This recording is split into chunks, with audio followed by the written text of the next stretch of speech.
What's up, Leo? If you're not a Leo, take this for your fifth house. So we have here the Star card. This is about wish fulfillment.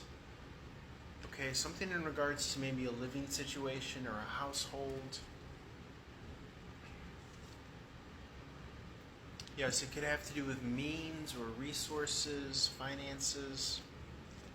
The Empress in the reverse, so something good is coming. She's given birth to something worthy of celebration. Tapping into the romance of life, right? Remembering the romance as you go through your days, in and out of your days. Okay? One thing that I had as a thought was that, like, when you wake up especially, it's very important because you want to remember that, you know, I get to be here. I get to take part in the creative process of creating the most awesome, fun, best life imaginable to me. Really, truly, what it is that life is a fantasy factory. And I mean that in a good way.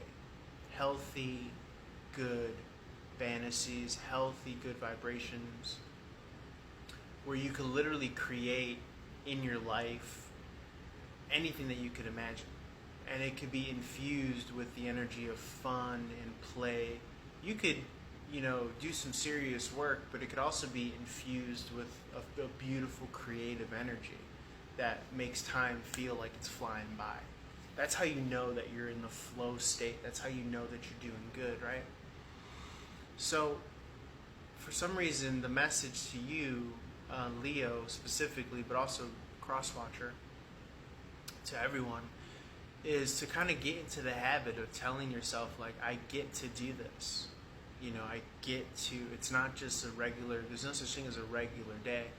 So when you prime your mindset, especially like I said, when you wake up in the morning and you're like, I get to be here, I get to take part in this creative process, and I get to make this the best thing that I could think of. Likewise, it would go for, you know, maybe work duties or obligations. You know, there's so much power in how you say things to yourself, how you tell things to yourself. For me as a tarot reader, I've even witnessed it with, like, when I receive incoming calls from clients, and I noticed myself almost like taking it for granted as if like they were a distraction, like the calls coming in. And so one thing that I'm starting to do is I'm starting to tell myself I get to do this. And it really just like flips everything on its ear, and it makes it more positive. And it reminds me, it taps into that, like, this is a creative thing, a living creative thing.